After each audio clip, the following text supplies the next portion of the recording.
Oh, see? This is a trimmer for you, Battle. And that's essential trimmers.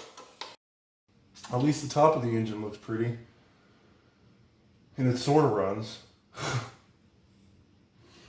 Now, we get to fix this. That goes to the normally open switch right here for my electric fan. Let's go ahead and move this guy out of the way again. This right here is the normally open switch for my electric fan.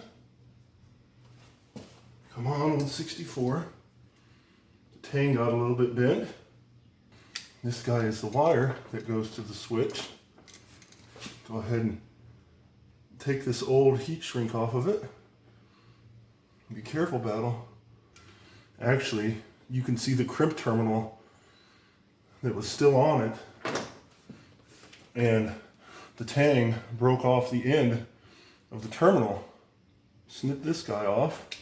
We can go ahead and strip the wire. Take the heat shrink, put it on the wire, sort of dress the end. Now ideally, you should tin the end of this wire and then solder and crimp it, but I do not solder anymore. Here we go. Get that terminal on there. I tell you what, Battle, trimmers does not make it an easy task at all. There we go. Now I got a good crimp on it, Battle. So we got the proper size heat shrink and our heat gun. Actually, I have a heat gun over there now, but just get her done. So we got this new terminal on the end of our wire, and it goes to this normally open switch, and of course it's still hot. Come on, old 64. And it's ready to go. Here's our oil fill tube. Put it back in the front of the engine. Let me go ahead and clean up my mess, and we'll see what we do next. This AN fuel hose leaks, so I should replace it. Got it off, Battle. Got a flaring tool. I got a tubing cutter. Got some excess tubing, and it's steel. Now, I'm just getting a rough measurement here. Finally, cut it loose, Battle. See, Battle, didn't turn out good at all. Okay, Battle, let's see if I can get this line fabricated today at least. I'm going to burnish the ends with some sandpaper. It's 150 grit. I was fighting. This piece of steel line used to be about 3 inches longer, but I did a few fittings and then they just didn't work. So I had to cut them off, and this is the minimum length that it can be. I have my two inverted flare fittings right there. Make sure you put it on that way. There you go, Battle. See, that's how much you want sticking out. There we go. It's not a good flare at all. It's supposed to be an inverted flare, and it's just a single flare. It's junk. I guess I'll do the other end and see if I can at least get it bent into place. There we go, burnish the end. Use our file a little bit. Make sure there aren't any burrs. This is steel line.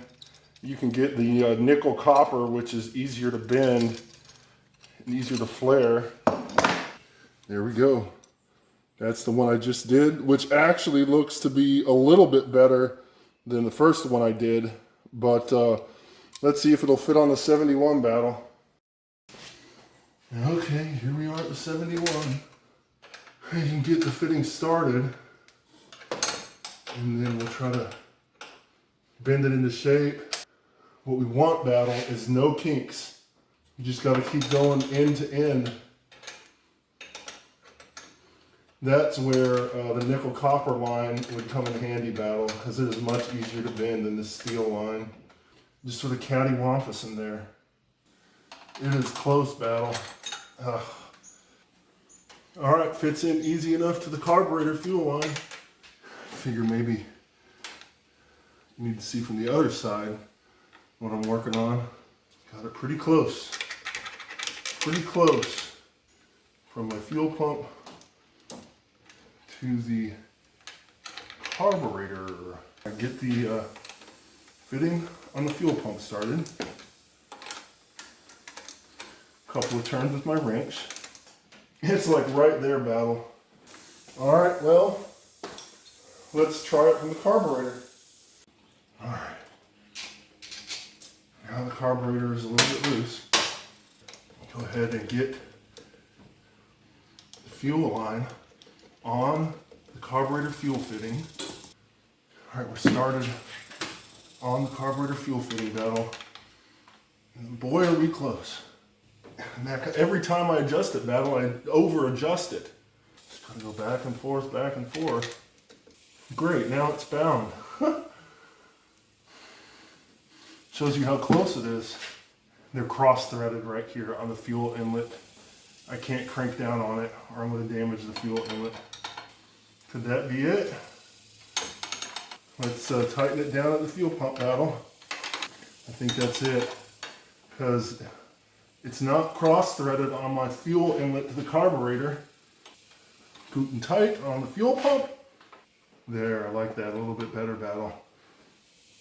I don't think it was cross-threaded earlier, it was just bound up. You know the way hardware gets sometimes. And this solid steel fuel line is much preferable 8-in hose. But we got the steel fuel line in there, battle. I guess we'll see when we start her up. There we go. Steel fuel line, carburetor's tight, normally open switch is attached, oil fill tube is there, so I can clean up this mess and we'll be ready to start it. Okay, battle. I got the fuel line from the fuel pump to the carburetor manufactured. Hopefully it doesn't leak. And I got my vacuum gauge hooked up to manifold vacuum. I got my timing light. And I got my tachometer. So I have it all hooked up. I have another funnel for the coolant, and my drain is closed, and this is the universal coolant that I mixed. I can tell it's that universal coolant because it's a yellowish tinge. Well, making a mess. That's okay, battle. Have a fire extinguisher handy just in case. I'm about ready to try to start her, battle. Let's go ahead and try to get her started. There's the run position. I've had the battery on the tender, so it should have a charge enough to crank her over. Let's fill the carburetor with fuel, battle.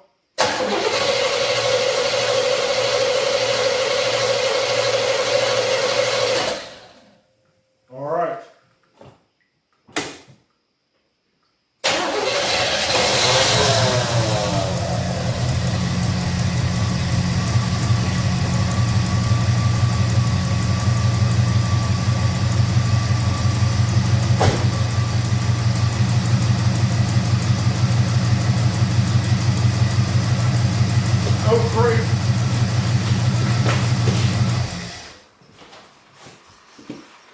That fuel line was leaking quite a bit, Battle.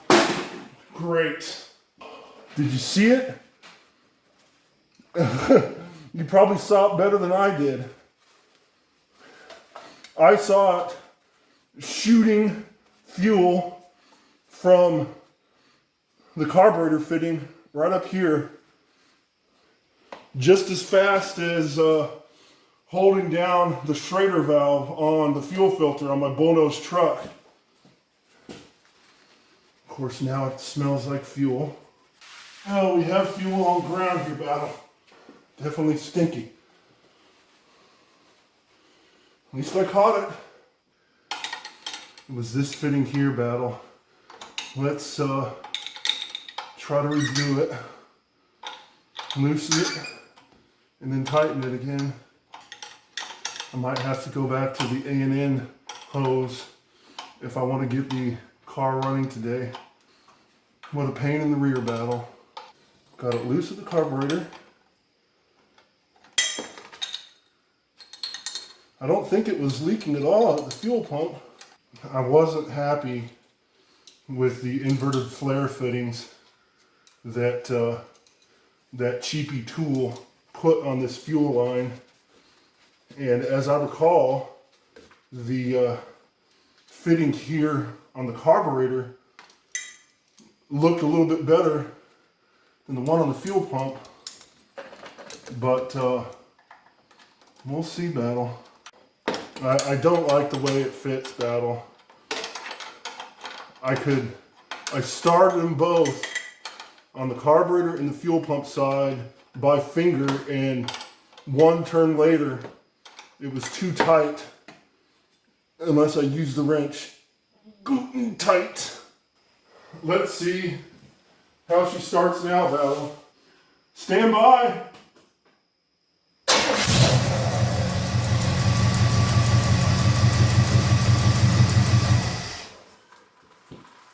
That is definitely a no-go, Battle. That flare does not work. That fuel line does not work.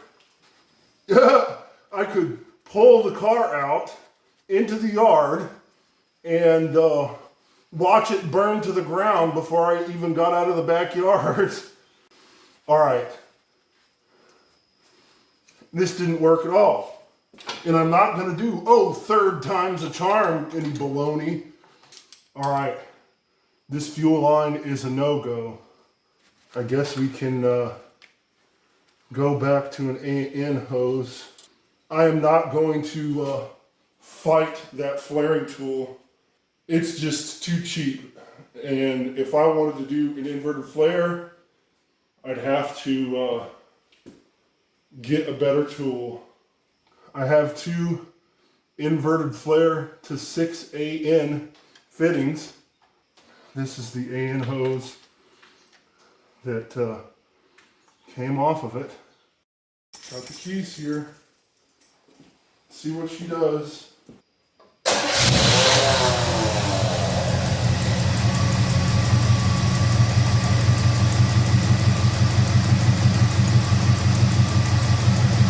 I can hear that lifter tick, Battle.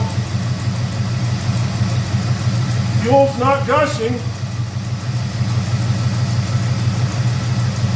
Let's see if there's any dampness. If there is, it's a no-go. No fuel leaking there. This trimmer makes it difficult, Battle.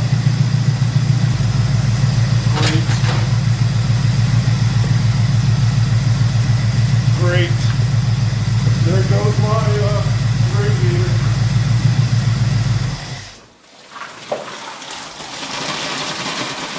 Nice, Battle, nice! Now I have coolant all over the fender and the nose piece. Missed my bullnose truck mostly. I'm not even going to stop filming.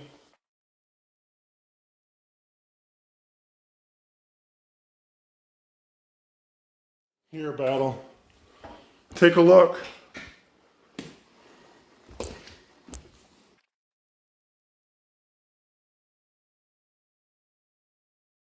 My 71 does not want to run. It wants to stay forevermore in the garage. That ended badly. It wasn't a fuel leak. It was the coolant that erupted everywhere. You can see there on top of the radiator is the radiator cap. I filled it to the brim and put the radiator cap on it. We'll see. What I'm going to do now is hopefully get it started. We'll pull it out of the garage, or we'll just see.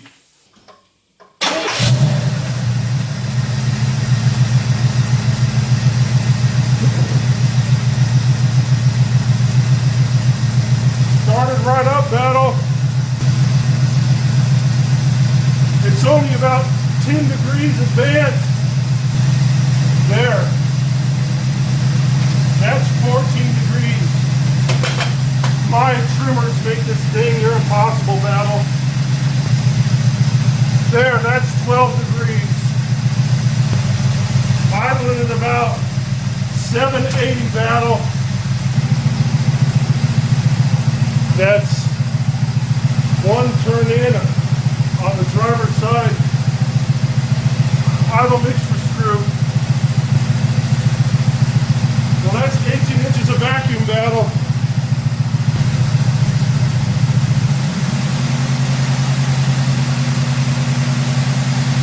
There's my manifold vacuum advance. 1200 RPM.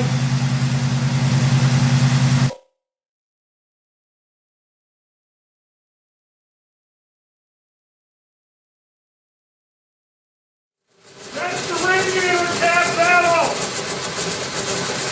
I'm done for today.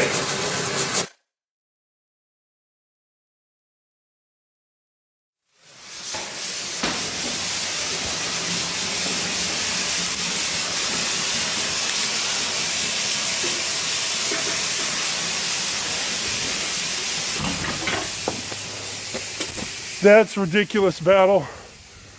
I am done. I'm going to clean up the mess. That stuff is everywhere. I can taste it.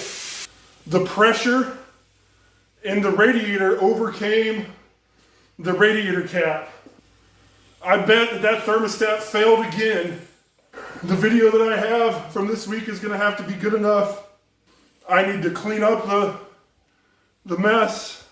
There's coolant all over the intake, Battle. And that stuff is daggone hot. I have another thermostat housing gasket, so I can take the thermostat out and test it. I did that with the one that's in my box of treasures. Thanks for helping me out today, Battle. I ended up doing a compression test on the 71 after this fiasco. Here are the numbers.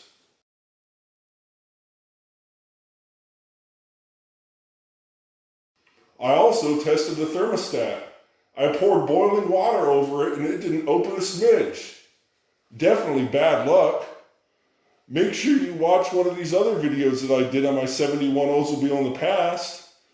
And I'll see you next time, Battle. Yep. Guten tight.